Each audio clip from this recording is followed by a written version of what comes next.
তোয়াক্কা না করে, যে আমরা জানি যে বাংলাদেশের আইনে 16 বছর যে কোনো শিশুর সম্মতি থাকুক বা না থাকুক সেটা ধর্ষণ বলেই গণ্য হয়। আমরা মনে করছি এটার পিছনে কোনো একটা দুরভিসন্ধি অবশ্যই আছে, যে কারণে সেটাকে অন্য খাতে প্রভাবিত করার চেষ্টা করা হচ্ছে। আমরা যদি প্রত্যেকটা রেপের ঘটনা আমরা দেখি, তাহলে আমরা দেখতে পাই যে আসিয়া হত্যাকাণ্ডের কথা যদি আমি আপনাদের মনে করিয়ে দিতে চাই, তখন হচ্ছে সারা দেশে একটা আন্দোলন, তুমুল আন্দোলন গড়ে উঠেছিল এবং খুব দ্রুততম সময়ে আসামিকে গ্রেপ্তার করা হয়েছে এবং আইন সংশোধন করে বলা হয়েছে 180 দিনের জায়গায় 90 দিনের মধ্যে শাস্তি কার্যকর করতে হবে, 15 দিনে তদন্ত শেষ করতে হবে।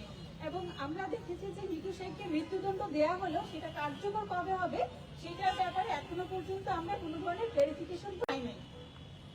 একইভাবে আমরা যদি তনু ধর্ষণ হত্যাকাণ্ডের কথা মনে করিয়ে দিতে চাই আপনাদের, 2016 সালে সেই ধর্ষণ কাণ্ড ঘটলেও এখনো পর্যন্ত সেটার কোনো ধরনের সুরাহা হয়নি। আপনারা যদি ঢাকা স্ট্রিমের সেই স্বর্ণময়ের কথা আমরা বলি, যে একজন নারী কর্মক্ষেত্রে কতটা অনিরাপদ হলে সে অভিযোগ দায়ের করা সত্ত্বেও কোনো ধরনের সহযোগিতা না পেয়ে তাকে সুইসাইড করতে হয়েছে এবং এই পৃথিবী থেকে তাকে বিদায় নিতে হয়েছে শুধুমাত্র তার নিরাপত্তার অভাবে। আমরা চাই এই স্বর্ণময় হত্যাকাণ্ডের সুষ্ঠু তদন্ত হোক এবং দ্রুততম সময়ে শাস্তি কার্যকর হোক। সাম্প্রতিক সময়ে আমরা দেখতে পেয়েছি যে বাস শিক্ষা প্রতিষ্ঠান, আমরা যদি বিওপি সেই শিক্ষার্থীর কথা বলি, তাহলে সে টিউশন থেকে ফেরার পথে রাস্তায় হচ্ছে রেপের শিকার হয়েছে, রাস্তায় অপহরণ করে রেপের শিকার হয়েছে। একজন নারী আসলে কোথায় নিরাপদ? আপনারা জুলাই কন্যা দিবস ঘোষণা করে একদিনের জন্য আমাদেরকে মাথায় তুলে রাখবেন, আন্তর্জাতিক কন্যা দিবস পালন করবেন, অথচ আমরা শিক্ষা প্রতিষ্ঠান, আমরা চাকরি ক্ষেত্রে, এমনকি আমরা আমাদের বাড়িতে পর্যন্ত নিরাপত্তা পাই না। আমাদের বাসে নিরাপত্তা নেই, আমাদের রাস্তাঘাটে নিরাপত্তা নেই। আমার মনে হয় ইন্টারিম সরকারের ব্যর্থতাগুলোর মধ্যে এটা অনেক বড় একটা ব্যর্থতা, যে নারীরা জুলাইয়ের ভ্যানগার্ড হিসেবে ছিল, যে নারীরা জুলাইয়ের সম্মুখ সারিতে থেকে যুদ্ধ করেছে, আজকে সেই নারীরা শুধুমাত্র নিরাপত্তার অভাবে বাইরে বের হতে পারছে না। আমরা রাতের বেলা তো দূরের কথা, আমরা দিনের বেলা বাইরে বের হতে ভয় পাচ্ছি। এটার একমাত্র কারণ আমার মনে হয় যে ধর্ষণের শাস্তিটা কার্যকর না করা দ্রুততম সময়ে। আমরা প্রত্যেকটা ধর্ষণ কাণ্ডের পরে যদি দেখি যে পুরো দেশে একটা তুমুল আন্দোলন গড়ে ওঠে এবং আমার মনে হয় সেই আন্দোলনকে থামাতেই একটা বিবৃতি কিংবা তদন্ত কমিটি গঠন, এরকম নাটকীয় পর্যায়গুলো একের পর এক দৃশ্যপটে আসে, কিন্তু শাস্তি আসলে কার্যকর হয় না। আমরা চাই ধর্ষণ প্রমাণিত হওয়ার পর ভিকটিমকে সর্বোচ্চ সহযোগিতা করবে প্রশাসন এবং এটা দ্রুততম সময়ে সুষ্ঠু তদন্ত এবং কার্যকর শাস্তি জনসম্মুখে কার্যকর শাস্তি নিশ্চিত করতে হবে। এটা দৃষ্টান্তমূলক শাস্তি নিশ্চিত করতে হবে, যাতে পরবর্তীতে আর কেউ এরকম গর্হিত কাজ করার সুযোগ না পায়। আমরা দেখি একজন ধর্ষিতার পোশাক আশাক, তার বিশ্বাস, তার চলাফেরা নিয়ে প্রশ্ন করা হয়, যেটা একদমই অমূলক একটা বিষয়। একজন নারী সে আসলে তখন তার মানসিক অবস্থা কিংবা শারীরিক কন্ডিশন এতটাই ভালনারেবল হয় এবং সেই সময়টাতে আমরা চিন্তা করি সে আমার মতাদর্শের নারী কিনা, সে তার পোশাক ঠিক ছিল কিনা, সে আসলে কোথায় গিয়েছিল, সে একা কেন গিয়েছে, অবান্তর প্রশ্ন করে বিচার প্রক্রিয়াকে বরং দীর্ঘায়িত করা হয়। আমরা চাই যে এই দেশে যে কোনো আদর্শের, যে কোনো মতের পথের নারীরা নির্বিঘ্নে চলাফেরা করতে পারবে এবং করা রাষ্ট্রের দায়িত্ব, এবং রাষ্ট্র যদি সেই দায়িত্ব পালনে ব্যর্থ হয় সেটার জন্য অবশ্যই তাকে জবাবদিহি করতে হবে।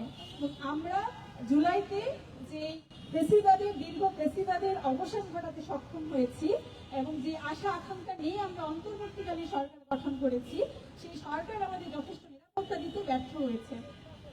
আমরা এই যে কোনো ধর্ষণ কাণ্ডের যথাযথ এবং সুষ্ঠু বিচার দাবি করছি এবং ভিকটিম যেন প্রশাসন থেকে প্রয়োজনীয় সহযোগিতা পায়। 13 বছরের যে মেয়েটা গাজীপুরে ধর্ষিত হয়েছে, আমরা অনেক জায়গা থেকে এমন কথা শুনছি যে সেখানে পুলিশ যথেষ্ট অসহযোগিতা করছে, এমনকি ভিকটিমের বাবাকে পর্যন্ত পুলিশ থেকে বলা হয়েছে যে কিভাবে কথা বলতে হবে, তাদের কথা মতো চলার জন্য। আমরা চাই এটা সুষ্ঠু তদন্ত হোক এবং দ্রুততম সময়ে শাস্তিটা কার্যকর হোক এবং শিশুদের জন্য একটা নিরাপদ পরিবেশ গড়ে উঠবে, একটা নিরাপদ রাষ্ট্র গড়ে উঠুক। এই পর্যায়ে আমি কথা বলার জন্য অনুরোধ করব সাবিকুন্না তামান্না আপু, সভানেত্রী, বাংলাদেশ ইসলামী ছাত্র সংস্থা। আউযু বিল্লাহি মিনাশ শাইতানির রাজিম। বিসমিল্লাহির রহমানির রহিম। আজ 20 অক্টোবর 2025 ঢাকা বিশ্ববিদ্যালয়ের টিএসসি রাজু ভাস্কর্যের সামনে বাংলাদেশ ইসলামী ছাত্র সংস্থার ঢাকা বিশ্ববিদ্যালয় শাখা দেশের চলমান নারী নির্যাতন ও শিশু ধর্ষণের যে ইস্যু, সেই ইস্যুতে প্রতিবাদ জানাতে, বিচার দাবি করতে এবং দেশের সর্বস্তরে সচেতনতা তৈরি করতে মানববন্ধনের আয়োজন করেছে। আমার পূর্বে বিশ্ববিদ্যালয়ের ছাত্র সংস্থার সেক্রেটারি আফসানা আক্তার আমাদের দাবিগুলো সুন্দরভাবে উপস্থাপন করেছে।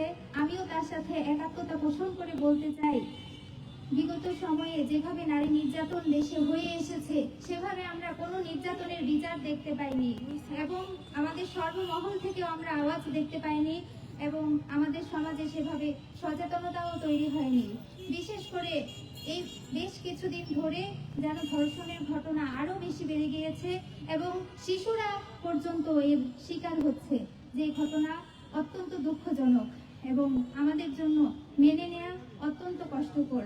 যে নারীরা বুকে বুক মিলিয়ে পুরুষদের সাথে জুলাই অংশগ্রহণ করেছে, এই রাষ্ট্র, এই সমাজ, এই দেশের মানুষ সেই নারীদের, সেই শিশুদের, সেই মেয়েদের নিরাপত্তা দিতে ব্যর্থ হচ্ছে।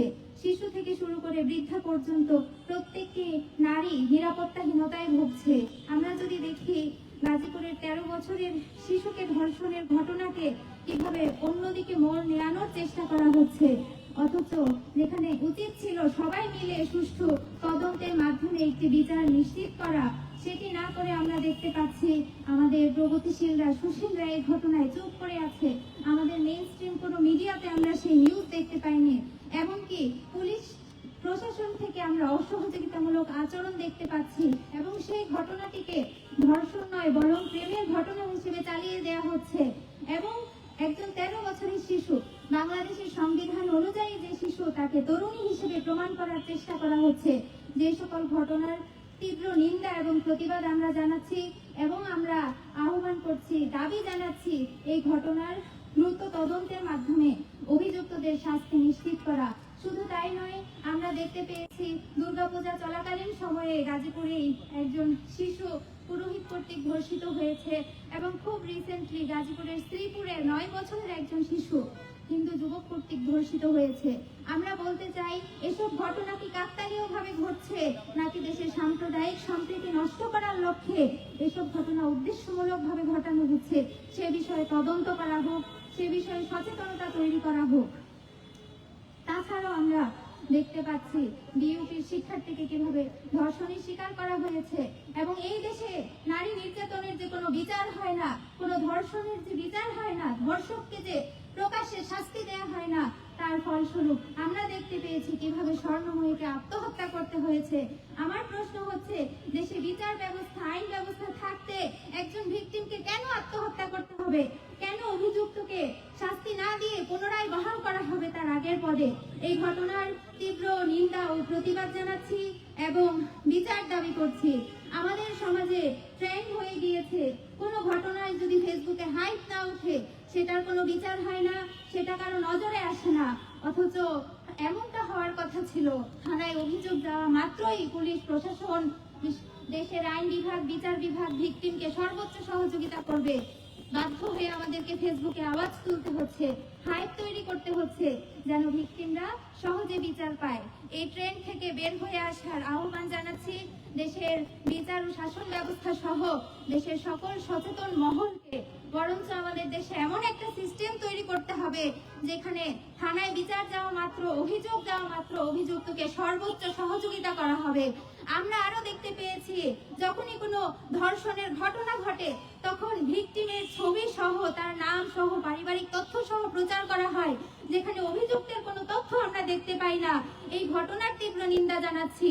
আসলে তো হওয়ার কথা ছিল অভিযুক্তের প্রচার, অভিযুক্তের শাস্তি, কিন্তু আমরা সেটা দেখতে না পেয়ে দেখতে পাই যে ভিকটিমদের প্রচার করা হচ্ছে, যেটা কোনোভাবেই মেনে নেওয়ার মতো ঘটনা না। আমরা চাই অভিযুক্তের যথাযথ শাস্তি হোক এবং দ্রুততম সময়ে শাস্তি হোক। ইতোপূর্বে আমরা যে সকল ঘটনায় দেখেছি অভিযুক্তদের গ্রেফতার করা হয়েছে, কিন্তু পরবর্তীতে তাদের কি ধরনের শাস্তি দেওয়া হয়েছে সেটা এখনো পর্যন্ত দৃশ্যমান নয়, যার কারণে একের পর এক ধর্ষকরা রেহাই পেয়ে যাচ্ছে এবং আমাদের সমাজে এই ঘটনাগুলো বেড়েই চলেছে, কমছে না। শিশু থেকে শুরু করে সকলে এই ধরনের নির্যাতনের শিকার হচ্ছে এবং ধর্ষিতাদের পোশাক নিয়ে মোরাল পুলিশিং পর্যন্ত করা হচ্ছে। শুধুমাত্র ধর্ষণ নয়, আমাদের সমাজে মোরাল পুলিশিং এর মাধ্যমেও নারীদের নির্যাতন করা হচ্ছে। আমরা সেই ঘটনারও তীব্র নিন্দা জানাই। যে তার নিজস্ব মতাদর্শ